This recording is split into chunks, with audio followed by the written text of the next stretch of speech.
Hey, welcome back to another exciting episode of Clark's Public Art School.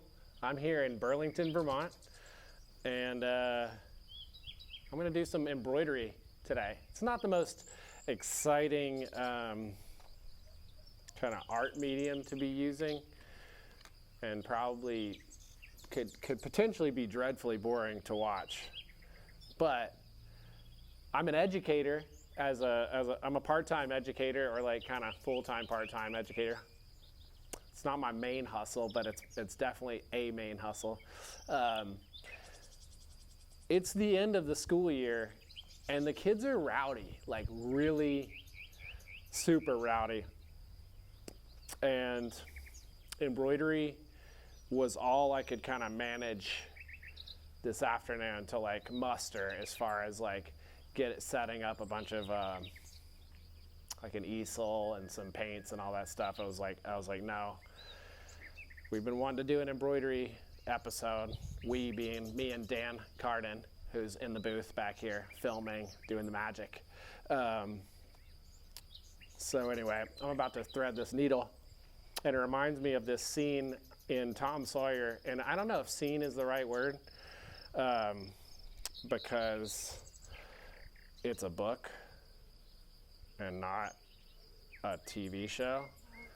But there's this scene, I'll call it a scene, where Tom is dressed up as a girl, masquerading as a girl, trying to trick some person, some woman into thinking that he's a girl.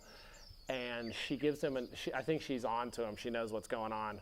She knows it's a boy dressed up as a girl. And she gives him a needle and thread to do some embroidery. And she sees him thread the needle in a certain way, and it gives away his I'm trying to think of the word, but yeah, that's it. It's like he's found out.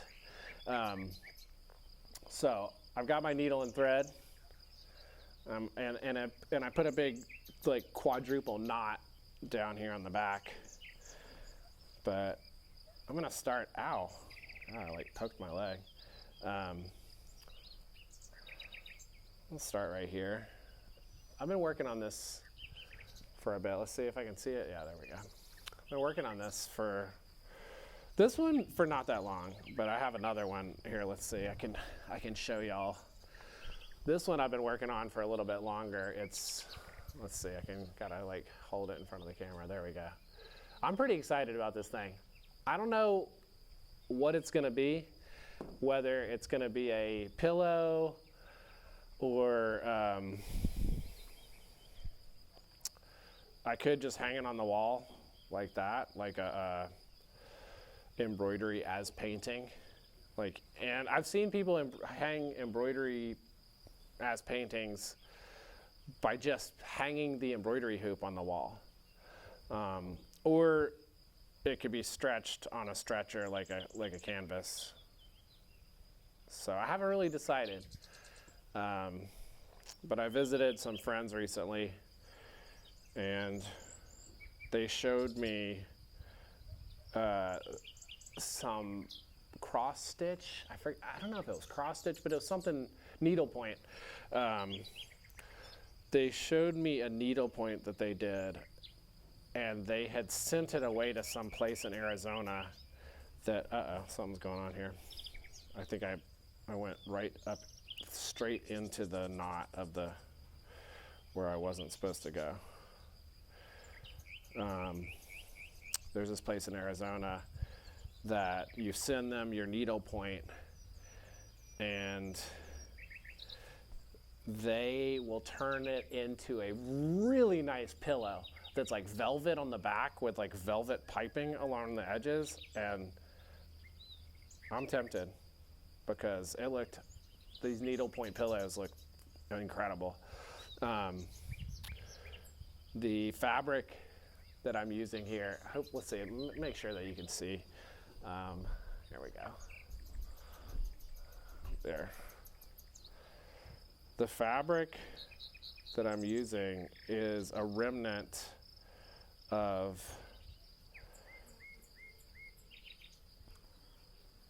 an old shirt. And my thing with like, and this was like one of my favorite shirts. I had a blue one and a red one, and they're like, I don't know how to describe this fabric. It's like woven. It's woven. It's beautiful. It's perfect. And I really like never stab myself with a needle, and I've done it twice in the last like 2 minutes. So anyway, this remnant is from a shirt. I've been saving it. I didn't think it was going to be for like a embroidery project, but then, oh, that other one that I showed you, that's the blue shirt, the remnant from the blue shirt. But when I get a favorite shirt, boy, oh boy, I like to just basically wear it as much as I possibly can until it's like tattered threads. I do it a lot. I mean, I like wash it, but it's the first thing that after I do laundry, it's literally like the first thing that I wear is like, is my favorite shirt. And right now I kind of have two favorite shirts, but one of them is almost like too fancy to be like an actual standard favorite. It's like a favorite dress shirt. Like if there's something fancy, I'm gonna save this one. Yeah. So let's see. Am I in the line of sight here? Yeah, there we go. My reading glasses are making it so there's like a TV monitor in here in the studio, but my reading glasses are making it so that I can see the needle and thread and what I'm doing, but I can't see the monitor unless I do like this, which, okay, that's fine. It's like the kind of like Robert De Niro in Goodfellas look.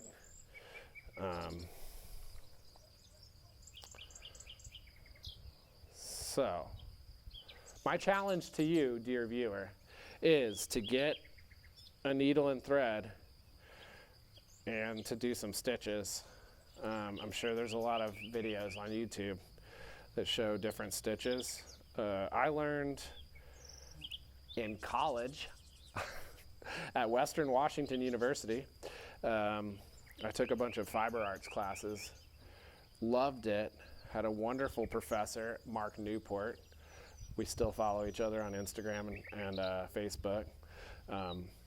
His stuff's amazing, but I learned how to embroider. A classmate taught me how to crochet, Kelly, and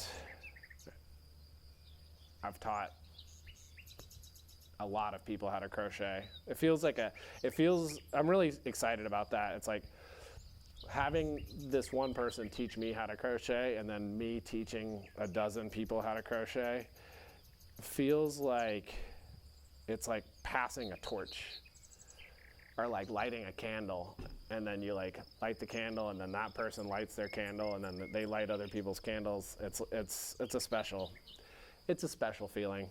I'm into it.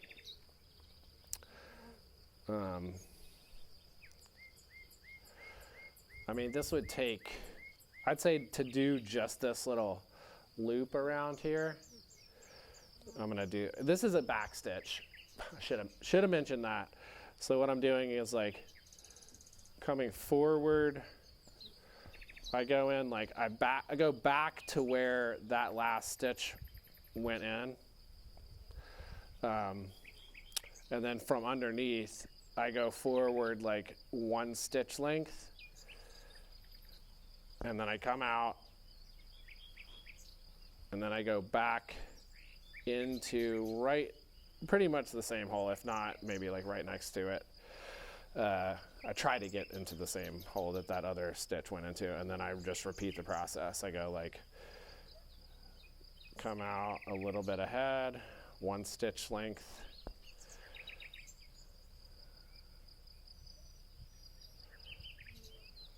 And then that's it. But there's so many cool stitches that you can do. It's pretty fun. It's very meditative. It's also like, if you have something boring, like watching TV, I mean, I know TV is not supposed to be boring, but I don't know. I get antsy sometimes if I'm trying to just like watch a show all the way through. I have to like be doing something with my hands. So I'll embroider or crochet, and it's the perfect activity for that. It's definitely like so freaking tedious that like it's hard to like be like, I'm gonna do an embroidery project and then like have a bunch of free time and just sit there and like embroider for hours. Like, I can't see myself ever doing that. It really has to be like as a kind of supplemental activity to something else.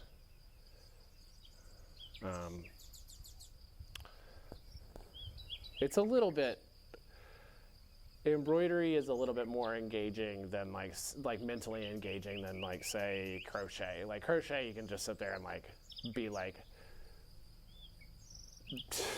doing all kinds of other stuff, and like your hands are just crocheting and you're like barely glancing down every time you put like a new stitch in.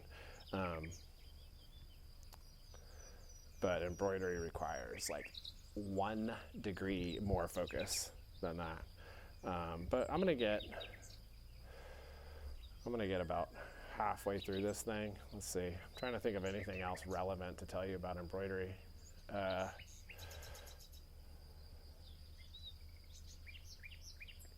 Nah, can't think of anything. Dan, you got anything? Nothing. It's cool.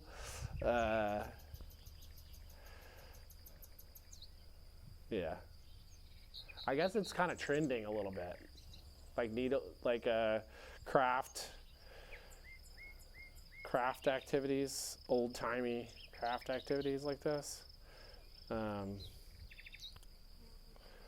It's kind of like a hot new thing for the young people to do,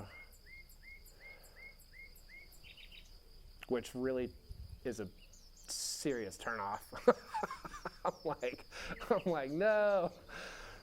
It's like the way I felt when Pearl Jam came out, and they were like wearing, like, it was like the grunge came out, and they were like they popularized button-down flannel shirts, but skateboarders have been wearing that awesome style for at least 3 years before that, and so I was like, whatever. Why is everybody like jocking our style? And yeah, so I know a lot of you have been out there embroidering since way before the year 2000, but that's when I started to embroider. Maybe it could have been 99. It was the shift. It was the 99-2000 shift.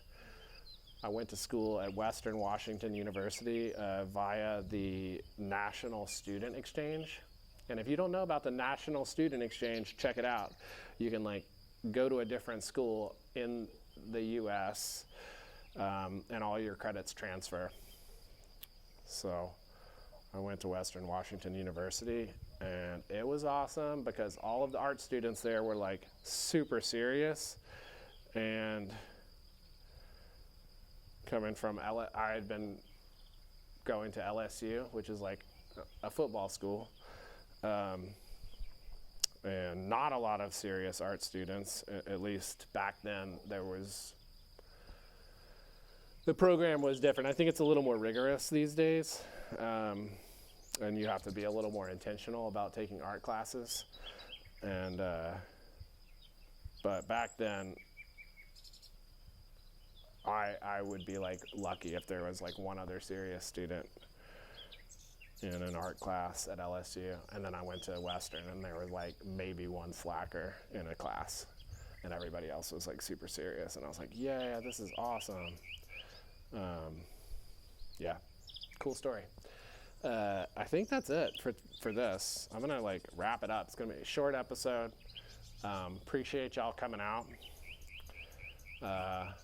Let's see. I'll show oh, that's too close. Oh, there we go. Oh my gosh. Yeah. The blue thread has turned transparent from the chroma key blue screen. But yeah, embroidery. Check it out. Thanks for coming out into your living room or wherever you are to view this episode. It's been lovely. Peace out. Thank you so much. Have a good night.